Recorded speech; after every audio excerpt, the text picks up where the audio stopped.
Alas 5:10 na, 1 Western Visayas na. Alas 5:10 na, 1 Western Visayas na.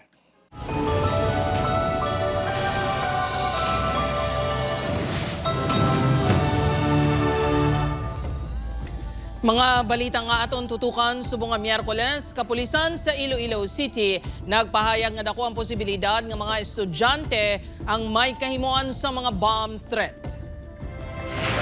Mga insidente sa bomb threat sa Iloilo City kag province gintalakay sa House of Representatives. 29 ka bomb threats na ang na-record sa Iloilo City subong nga tuig.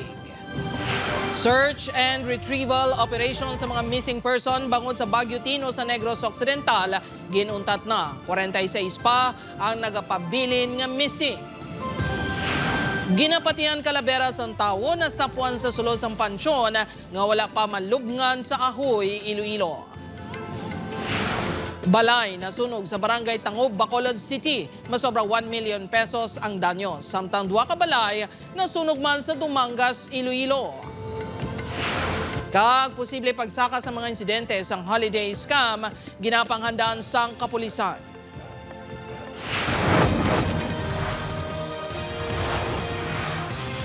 Ini ang GMA Regional TV, 1 Western Visayas. Mayong hapon Western Visayas kag Negros Occidental, malantaw man kita sa live streaming sa YouTube channel sang GMA Regional TV kag Facebook page sang 1 Western Visayas. Sa nagapanguna nga balita, serye sang bomb threat sa syudad kag probinsya sang Iloilo gintalakay sa kamera. 29 ka bomb threats na record sa 15 kabulutuan sa Iloilo City subong nga tuig. Si Kim Salinas nakatutok live sa barangay Sambagharo, Iloilo City. Kim?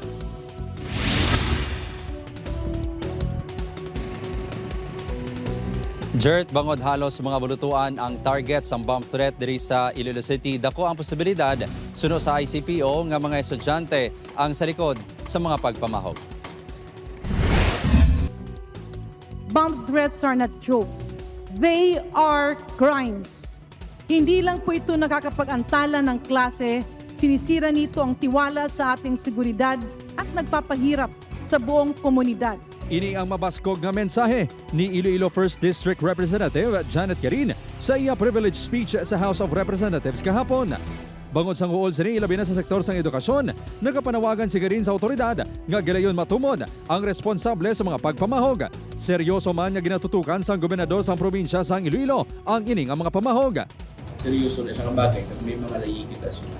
That is a criminal offense that together with the other agencies, we will investigate.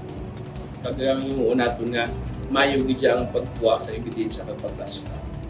Para kung tastado ang ebidensya, mayo ang mag-file ng kaso. So, again, seryoso ni nga bagay.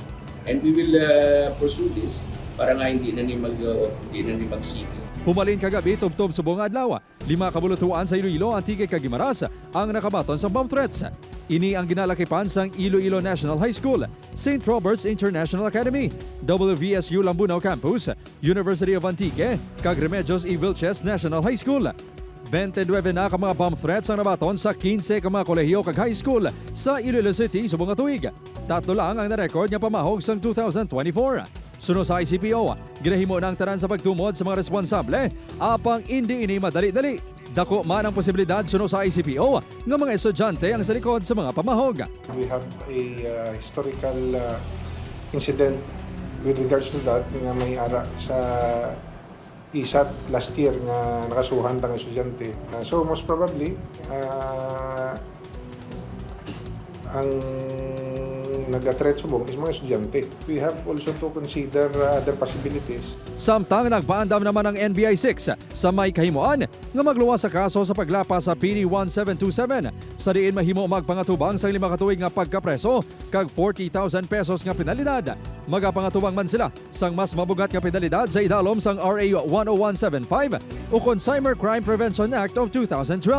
Under Section 6 sa amo nga law, if you commit a crime whether it's punishable by the revised penal code or by special law, ang penalty nga i-impose sa accused is higher by 1 degree. Depende kung pila ka counts ang inubray. Suno sa NTC6, nakabato na sila sang request sa kapulisan sa pagbulig sa investigasyon. Apang limitado lang sila sa mga pamaho gamit ang SIM card. Whatever information na kung kailangan assistance ang atong investigating authorities, especially coming from PNP, RAPO, NBI, we immediately endorse that to the respective telecommunication providers.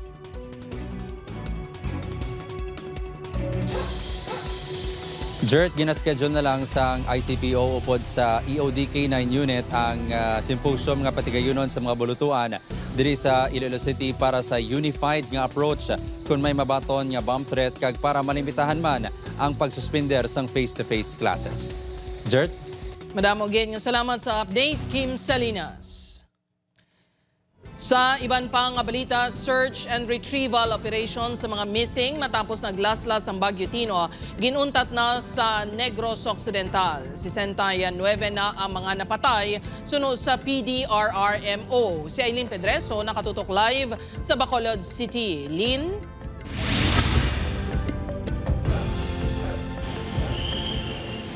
Jert, mga kapuso, para sa verification, nagpatigayo na sa pagsinapol ang Management of the Dead and Missing Clusters ng DILG para sa datos sa mga na-missing sa Negros Island bangod sa Bagyo Tino. Ginabisuhan na sa National Disaster Risk Reduction and Management Council sa Office of Civil Defense NIR ang pagpauntat na sa search and retrieval operations sa mga missing sa paglaslas ng Bagyo Tino.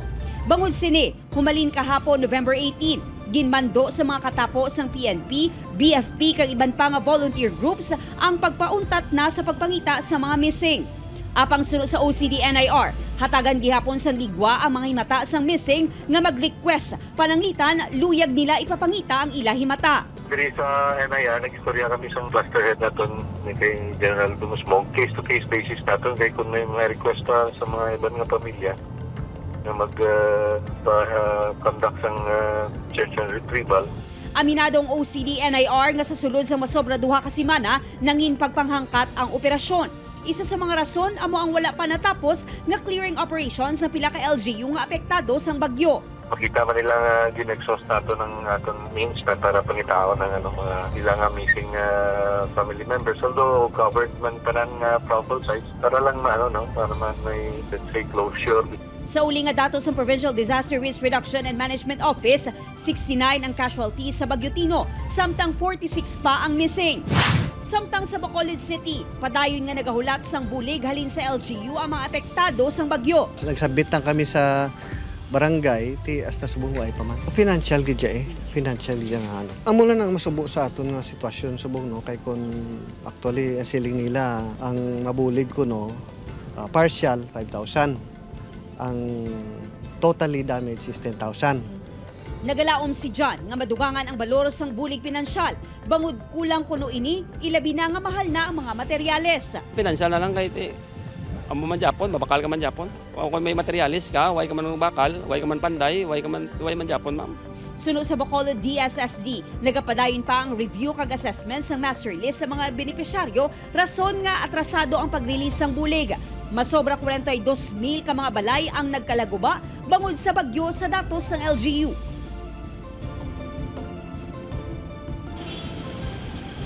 Jert, hingyo karon sa mga residente nga kuntani mapadasig ang pag-release sang financial assistance kag indi na malabutan pa sa bulan sang Disyembre. Balik sa imo, Jert. Madam Ogen, salamat. Aileen Pedreso. Sa dugang nga balita, Calaveras ang tawo nga naputos sa plastic na sapwan sa patio sa Kulasi, Ahoy. Kapulisan ginausisa kung ini ang babayi nga nadula sa isa ka barangay sa Banwa sang Enero subong nga tuig. Si Julius Vilacaol nakatutok. Ginapadalman subong sang Ahoy Police ang identity sang Calavera nga nasapuan sa sulod sang isa ka wala pamalugnan nga pansyon sa patio sa barangay Kulasi, Ahoy. Base sa impormasyon nga nakuha sang kapulisan, may isa ka pamilya nga nagpanilo sang pansyon sang Lunes para lubngan sang ila nagtaliwan nga himata. Apang ila kuno ginkatingala nga may sulod ini nga naputo sa plastik. Kahapon, ila inigin report sa Ahoy MPS. sang ginpabuksan sang kapulisan. Dito na diskubrihan nga kalabera sang tawo ang sulod sang plastik. So sang makita namon nga may ara nga bagol o nga tulan, ginkontak ko anong sila pag gintawagan ko sang suko for assistance nila. May mga tion nga may mga kalabera nga ginapaeksyom sa patio. Apang base sa pagpangusisa sang kapulisan sa caretaker sang patio sa Kulasi. Wala sang nakasumiter sa ila sang permit agud magpaeksyom sang damlag lang. Ang ginatutukan subong sang kapulisan, ang posibilidad nga ang kalabera amo ang 29 anyos nga babayi nga nadula sa barangay Barido, katupad lang sa barangay Kulasi sang Enero subong nga tuig. So nagkatsuman kahapon ang pamilya, nagtanaw man sila, mag-willing man sila sir nga mag-kasuwa sang DNA. Ang samples nga nakuha sang soko ang ipaidalom sa forensic examination. Plano man sang Ahoy Police nga ipaidalom sa autopsy ang kalabera sa posibilidad nga matumod ang gintunaan sang kamatayon sini. Upod kay Cirilo Rendoque, Julius Bilacaon. 1. Western Visayas. Mga kapuso, duha ka balay ginlamon sang kalayo sa separadong nga sunog sa Silay kag Bacolod City. Isa pa kasunog nagluntad man sa Dumangas, Iloilo. Si Aileen Pedreson nakatutok.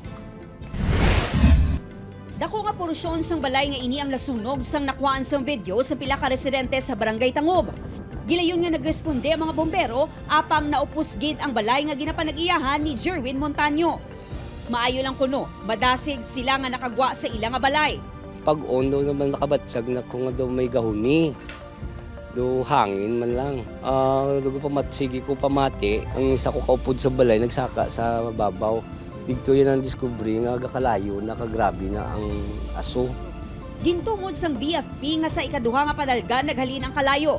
Na-found out na may wiretapping between two neighboring houses, ma'am. Nag-overheat. Nagbilin sa masobra 1 million pesos nga danyo sang sunog. Sa Barangay Rizal, Silay City, nasunog man ang isa ka balay nga ginapanag-iyahan sa pamilya Lucero. Bangod human sa light materials, madasig nga naglapta ang kalayo sa iban pa nga parte sang balay. Naglabot sa masobra 80,000 pesos ang danyos.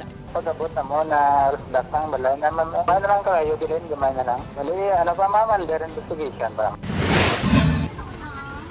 Samtang makita sa video, ang nagapuog nga aso nagikan sa isa ka balay sa sitio Lanag Housing sa Barangay PD Monfort North, Dumangas, Iloilo. Makitan man ang pila ka mga pumuluyo nga nagabulig para mapalong ang kalayo. Natabo ang insidente kahapon sang aga. Nagsugod ang kalayo sa balay sa pamilya Magbato. Resulta, totally gutted ang balay. Nalabot man sa kalayong kusina sa katupad sini nga balay. Electrical in nature ang isa pa kang ginatutukan sang BFP nga gintunaan sa sunog. Naglabot sa kapin 540,000 pesos ang ginbilin nga danyo sang kalayo. Sa electrical pero posible pa na sila mag-bago kay ongoing pa man ang atong investigation. Aileen Pedreso. 1 Western Visayas. Sugod subong nga adlaw, ginapatuman na ang bag-o nga daily minimum wage sa Western Visayas santo sa mando sa Department of Labor and Employment sa diin 37 ang saka sa non-agriculture, industrial and commercial nga may masobra pulo ka empleyado. 45 nga dugang naman sa may manubo sa napulo ka empleyado. Buot siningon halin sa 513 sa non-agriculture, industrial, kag commercial nga may masobra na pulo ka empleyado, nagsaka na sa 550 ang minimum daily wage. Halin sa 485 nga sweldo sa non-agriculture, industrial, kag commercial nga may hindi maglapaw sa pulo ka empleyado, magasaka sa 530. Sa bahin naman sa sektor sang agrikultura, yara sa 40 ang ginsaka sang sweldo kada adlaw. Buot silingon halin sa 480 magasaka ini sa 520. Sunod sa dole 6 iga-monitor sang maid-id ang mga employer nga mapaslawan nga magpatuman sang daily minimum wage hike. May penalidad kag kaso nga tubangon kung hindi magpatuman sang saka sa sweldo. Kailangan natin din ipatawag sila kung bakit hindi sila nagko-comply, and then we will give them also due time to comply with it. But if after yung aming advice sa kanila to comply with it, or after hearing, and hindi ba sila comply, then I will issue an order.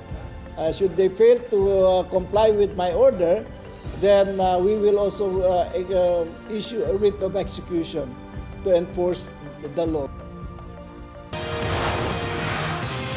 Ini ang GMA Regional TV, One Western Visayas. Mga kapuso simbahan kag pila ka grupo sa idalom sang kahublagan kontra korupsyon liwat magapatigayon sang hublag protesta sa Nobyembre 30. Si Julius Bilacaol nakatutok. Kadungan sa kadlawan sang baganihan nga si Andres Bonifacio. Liwat nga magahulag ang simbahan upod sa pila ka grupo sa Nobyembre 30 para ipanawagan ang transparency kag accountability kaangot sa mga flood control projects ang gobyerno. Amid political drama, disinformation and threats, we shall not back down in the task of going after corrupt people in power and working towards social transformation.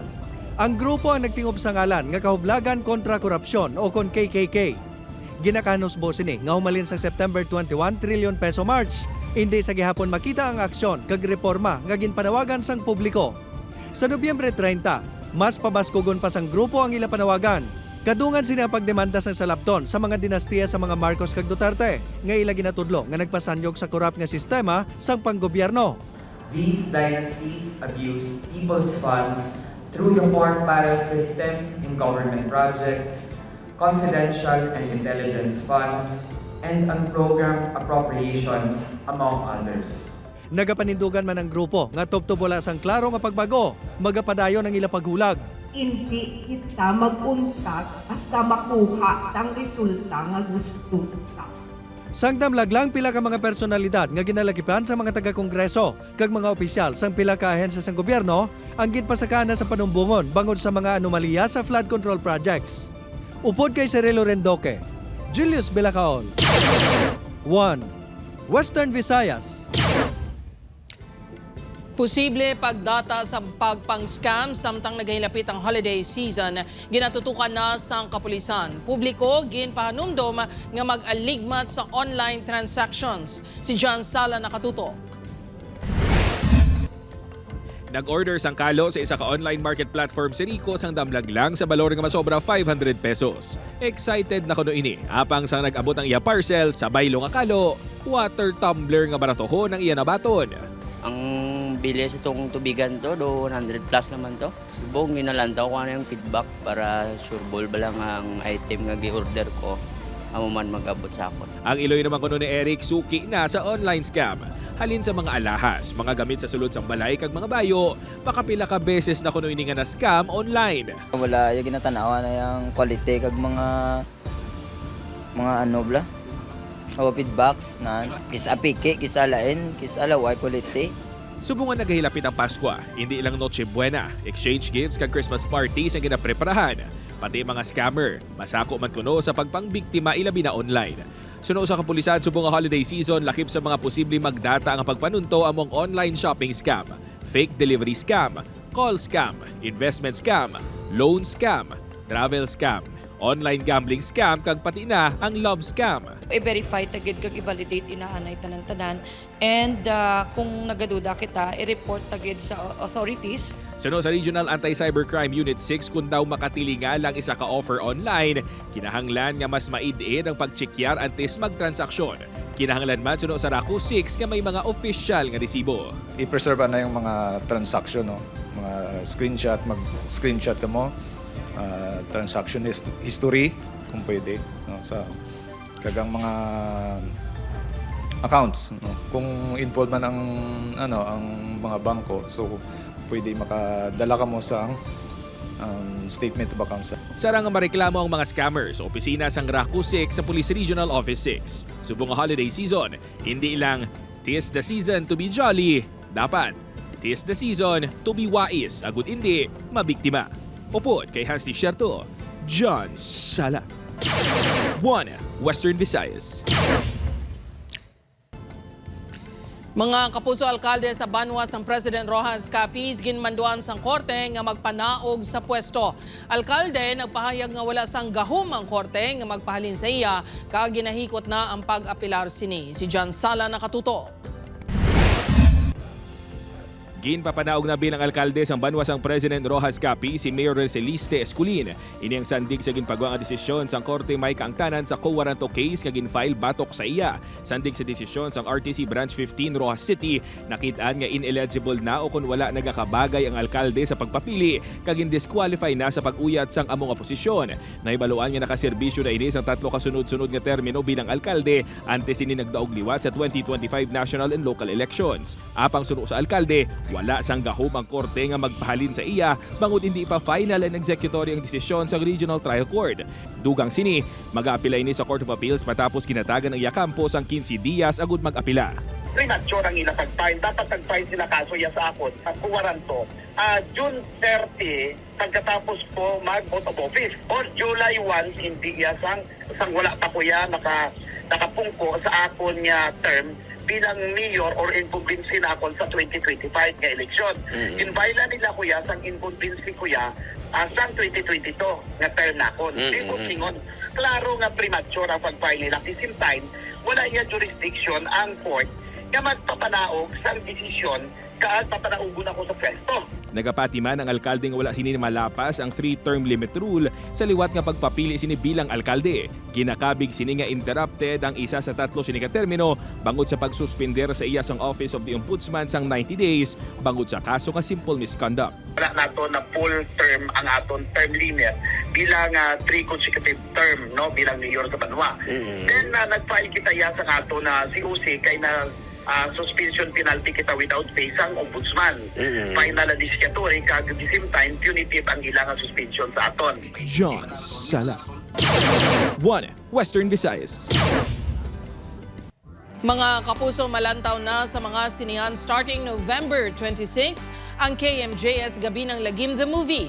3 ka istorya nga makakululba ang bida sa pelikula nga base sa matuod nga mga istorya. Isa na diri ang Pokong, mga ukon base sa folklore sa Indonesia. Pagabidahan ini ni Miguel Tan Felix kaupod sa Christopher Martin kag John Lucas directed by Yam Laranas. Pagabidahan naman ng Sanya Lopez kay Elijah Canlas ang berbalang isa ka mythical creature halin sa Filipino folklore sa Tawi-Tawi. Kaupon nila si Rocco Nasino sa direksyon ni Dodo Dayaw. Maposes naman sang demonyo ang karakter ni Jillian Ward sa istorya sang Sanib. Kaupon niya sa ukon si Therese Malvar kag direktor nga si King Mark Baco. Iga-presentar mismo ni kapusong multi-awarded journalist and host Jessica Soho. Sa media conference ng horror trilogy, present si GMA Network Senior Vice President Attorney Annette Gozon Valdez kag GMA Pictures Executive Vice President and GMA Public Affairs Senior Vice President Nessa Valdelion. What makes this film really momentous is that Miss Jessica Soho has lent Kapuso Mo Jessica Soho to this movie. Ang Kapuso Mo Jessica Soho ang #1 TV show running for so many years now. At ang Gabi ng Lagim may isa palagi sa highest rating episodes for the year. Kaya it's such an honor and privilege to have a movie carried by Kapuso Mo Jessica Soho's Gabi ng Lagim.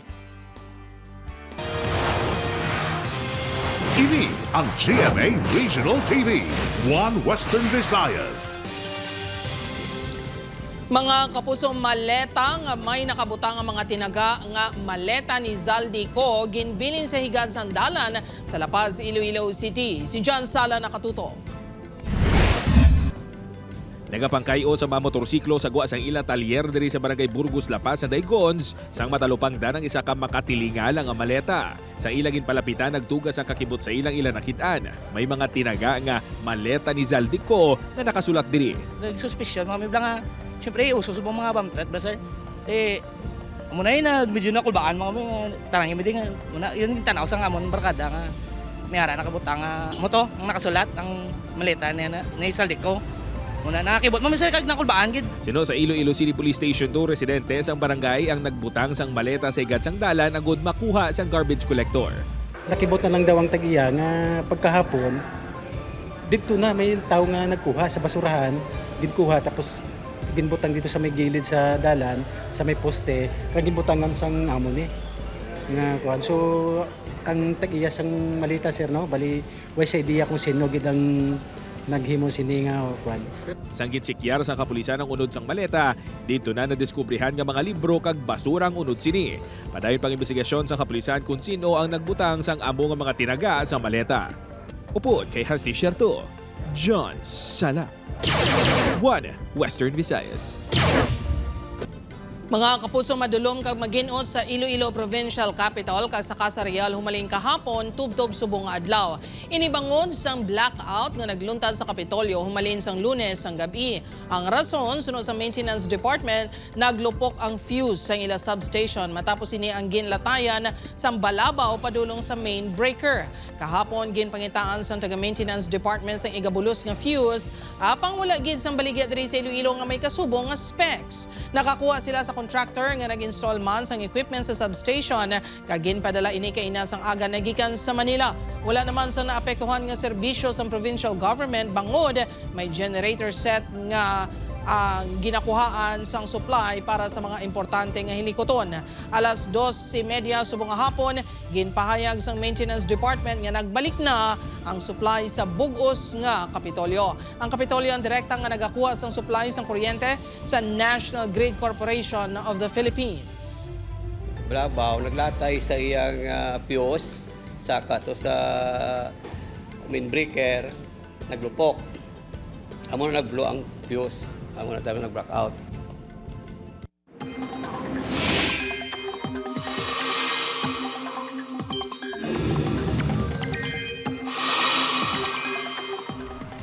Mga kapuso, wala sang bagyo pero 4 ka weather systems ang padayon nga nag-apekto sa pungsod kag magadalas ang pag-ulan sa pila ka bahin sa Pilipinas.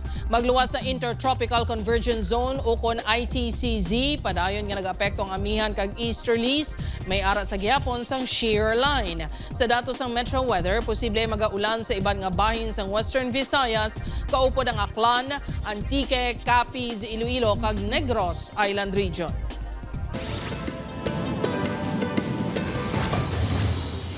Nasapuan sa pila ka mga residente, malapit sa basurahan ang bag nga may unod nga lapsag sa Barangay 1, Bacolod City. Naputos ang habol ang lapsag nga lalaki nga wala na sang kabuhi kag ginapahayag hungod nga ginbilin sa lugar. Nagapangita na sa CCTV footages ang kapulisan agud matumod kung sino ang nagbilin sa lapsag. Sa Cabangalan City, patay ang 39 anyos nga manak matapos ginlabo sa iyang stepfather. Suno sa kapulisan, antes ang insidente, may hindi pagintindihan na ang duha bangod sa kawayan nga ginbutang sang stepfather nga nagabalabag sa alagyan. Ginpang-utod ini sang iyang manak rason sang ila pagbaysay.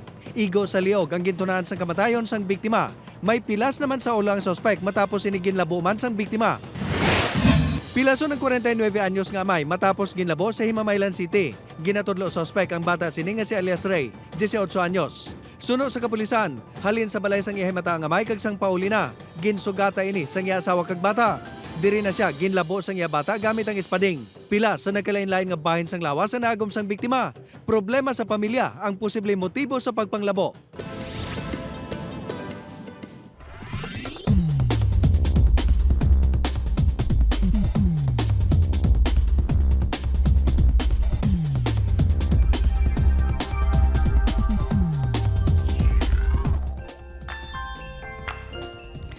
Mga kapuso, 36 days na lang Pasko na sa aton mga kapuso diri sa Western Visayas kag Negros Occidental subong man sa aton mga kapuso abroad. Madamo gid nga salamat sa pagtutok.